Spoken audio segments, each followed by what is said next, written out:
Hello friends, welcome to my channel analog digital design. और आज मैं बात करने जा रहा हूँ ऑपरेशन एम्पलीफायर के बारे में। ऑपरेशन एम्पलीफायर क्या होता है, इसके फीचर्स क्या होते हैं और ये कैसे वर्क करता है।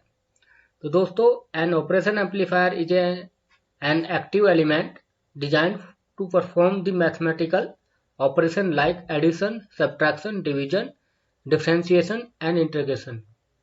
तो ये सारी एक्टिविटीज करने के लिए और भी एक्टिविटीज है जो ऑपरेशन एम्पलीफायर यूज किया जाता है। ऑपरेशन एम्पलीफायर की खास बात यह है कि ये एसी पे भी वर्क कर सकता है और डीसी पे भी वर्क कर सकता है, लो लेवल ही। तो ये ऑपरेशन एम्पलीफायर का ब्लॉक डायग्राम दिखाया गया है। इसमें ये फर्स्ट स्टेज है और ये सेकंड एम्पलीफायर स्टेज, ये लेवल शिफ्टिंग और ये आउटपुट स्टेज। तो जो फर्स्ट स्टेज है उसमें डायरेक्ट इनपुट आउटपुट हम इनपुट देते हैं। इसकी non inverting and inverting input है, जिसका इम्पोर्टेंस बहुत हाई होता है, वो इसी स्टेज के कारण होता है। और इस स्टेज से हम वोल्टेज गेन लेते हैं, काफ़ी वोल्टेज गेन इससे प्राप्त होता है। बाकी ये वाली जो स्टेज है ये भी एम्पलीफाई करती है, लेकिन ये इससे कम करती है सिग्नल को एम्पलीफाई। फिर हमारी ये वाली स्टेज आ गई लेवल शिफ्टिंग। लेवल शिफ्टिंग की जो स्टेज है वो ये डायरेक्ट इंटरनली जो होता है वो डायरेक्ट कपल्ड होता है एम्पलीफायर। यानी कि एक एम्पलीफायर की जो आउटपुट है दूसरे एम्पलीफायर में डायरेक्ट दी जाती है, उसमें कोई बीच में कैपेसिटर नहीं होता। तो उसमें फिर हमारी डीसी बाइसिंग डिस्टर्ब हो सकती है। तो डीसी बाइसिंग को डिस्टर्ब ना होने देने के लिए हम लेवल शिफ्टिंग लगाते हैं, क्योंकि अगर डीसी बाइसिंग हमारी डिस्टर्ब होगी तो फिर हमारा जो ये ऑपरेशन एम्पलीफायर है ये दूसरे मोड में स्विच कर सकता है। जैसे कि अगर लीनियर ऑपरेशन में ये काम कर रहा है तो ये हमारा सैचुरेशन ऑपरेशन में स्विच कर सकता है। तो इसके लिए हम लेवल शिफ्टिंग सर्किट बनाते हैं। फिर ये आ गई आउटपुट स्टेज।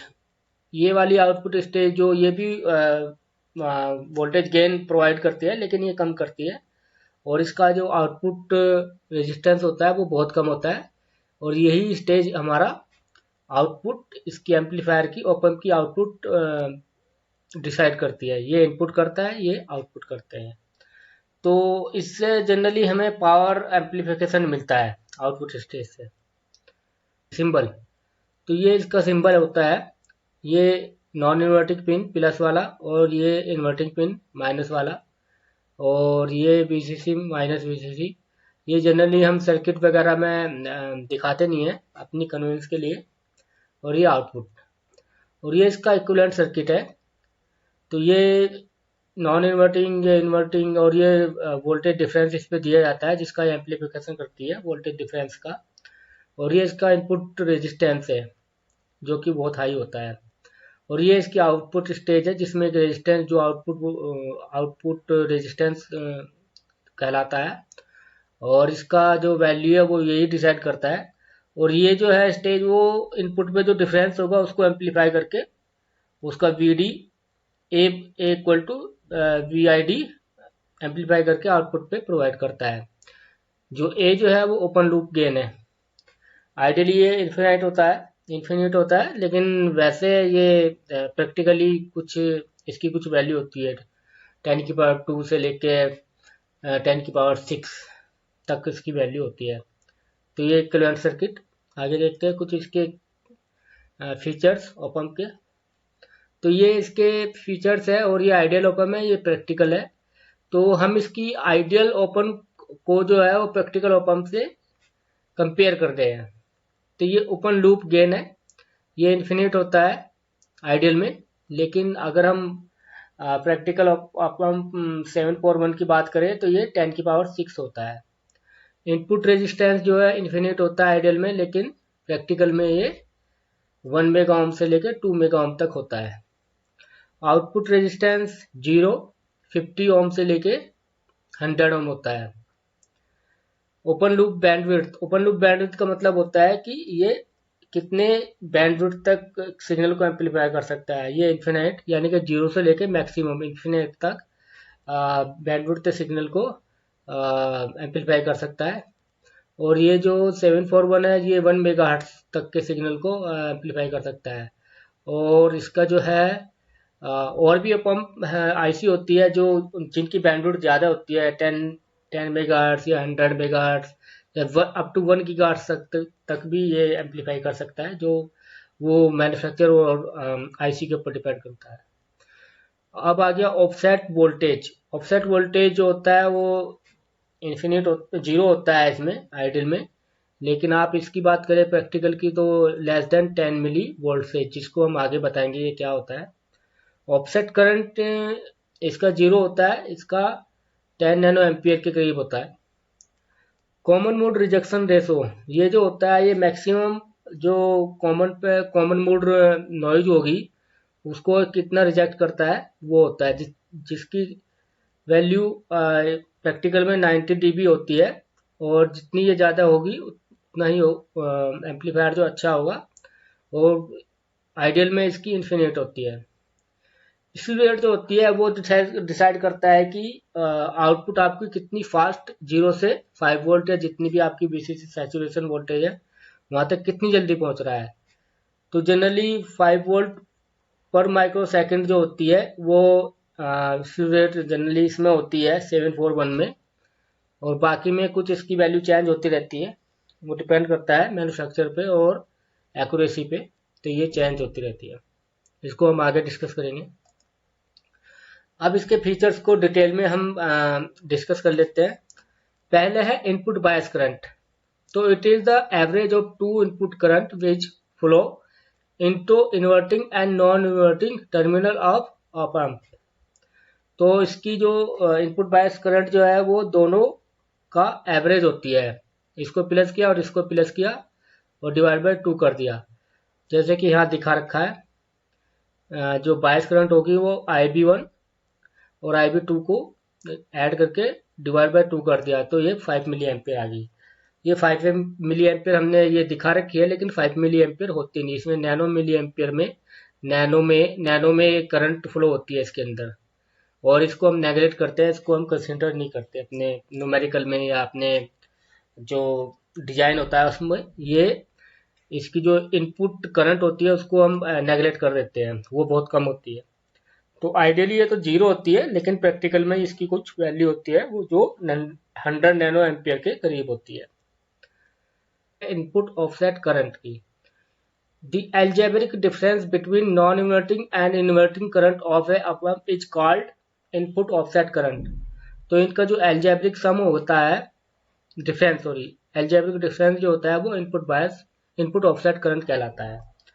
तो माइनस IBN माइनस IBI, तो ये और ये इसका जो इसका मॉडुलस हम निकालते हैं, तो ये हमारा इनपुट ऑफसेट करंट कहलाता है। Input offset voltage for ideal op-amp it is zero when both inputs are grounded, but in practical op-amp it is not zero। Ideal op-amp के लिए जीरो होती है, लेकिन प्रैक्टिकली ये जीरो नहीं होती। जैसे कि इन दोनों जैसे दोनों पॉइंट हमने ग्राउंड कर दिए, लेकिन ये ग्राउंड करने के बाद भी यहाँ पर कुछ वोल्टेज एक की हो सकता है 0 वोल्ट हो जाए, या दोनों की 0 वोल्ट हो सकती है, लेकिन फिर भी कुछ वोल्टेज यहाँ पर हो सकती है, कम ज़्यादा वोल्टेज। मान लीजिए इसकी 0 वोल्ट है लेकिन इसकी 10 मिली वोल्ट होगी, तो उस वोल्टेज का डिफरेंस हम इक्वल करने के लिए यहाँ पर कुछ वोल्टेज लगाते हैं, जिसको इनपुट ऑफसेट वोल्टेज बोलते हैं। उसकी वजह से आउटपुट भी जीरो हो जाती है, तो इसको इनपुट ऑफसेट वोल्टेज बोलते हैं। A small amount of voltage is applied at the input of द op-amp to make input voltage equal and to make output voltage zero. This is called input offset voltage. ये input offset voltage कहलाती है। अब बात करते हैं output offset voltage. Output offset voltage भी कुछ इसी तरीके का है। आउटपुट ऑफसेट वोल्टेज में आउटपुट वोल्टेज देखी जाती है जब दोनों इनपुट ग्राउंड हो, तो आउटपुट वोल्टेज जीरो होनी चाहिए, लेकिन ये जीरो नहीं होती। कुछ कैरेक्टरिस्टिक्स होती है इसकी op-amp की, जो इसको दोनों टर्मिनल की वोल्टेज जीरो ना होकर इस पे कुछ वोल्टेज एक पे कुछ वोल्टेज होती है, जिसकी वजह से ये आउटपुट में वोल्टेज जीरो ना होकर कुछ प्लस माइनस में 10 मिली वोल्ट या कुछ ज़्यादा हो सकती है, तो इसको ऑफसेट वोल्टेज बोलते हैं, आउटपुट ऑफसेट वोल्टेज। आइडियली में ये जीरो होती है, लेकिन प्रैक्टिकल में ये जीरो नहीं होती, इसका कुछ लेवल होता है, तो इसी को ही आउटपुट ऑफसेट वोल्टेज बोलते हैं। अब बात कर लेते हैं common mode rejection ratio. Common mode rejection ratio में क्या होता है, कॉमन मोड जो होता है वो डिफरेंस, जो नॉइज का डिफरेंस होता है उसको रिजेक्ट करता है। ये जितना ओपम का होगा उतना अच्छा होगा ओपम। तो common mode rejection ratio may be defined as a ratio of differential voltage gain and common mode voltage gain ACM। तो CMMR AD बाई ACM। तो VCM voltage, common mode voltage हम कैसे निकालते हैं, V1 प्लस V2 बाई 2, और इसका ACM निकालते हैं V0 बाई VCM। और VD differential mode voltage V1 minus V2, और इसका differential mode gain AD V0 by VD। तो ये जो आइडियल ऑप एम्प होता है उसके लिए इन्फिनिट होता है, लेकिन जो प्रैक्टिकल होता है उसके लिए इन्फिनिट नहीं होता, उसमें कुछ वैल्यू होती है। तो ये जनरली 90 dB होता है 741 में, और में ये डिफरेंट मैन्युफैक्चर या डिफरेंट पार्ट नंबर में ये अलग अलग होता है। तो CMMR value should be more for better noise rejection for ideal op amp, it is infinite. Ideal op amp के लिए ये इन्फिनिट होता है। बात कर लेते हैं अब स्लू रेट की। तो स्लू रेट जो होता है वो, slew rate is the measure how fast output voltage change of a op amp with respect to time.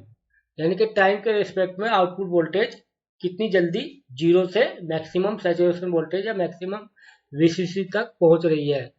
तो उसमें वो जितना टाइम लेती है उसको स्लू रेट बोलते हैं। जैसे कि ये दिखा रखा है यहाँ पर, ये हमारी आउटपुट कोई भी वोल्टेज मान सकते हैं, इसको यहाँ से यहाँ पहुंचने में कुछ टाइम लग रहा है, ये टाइम है।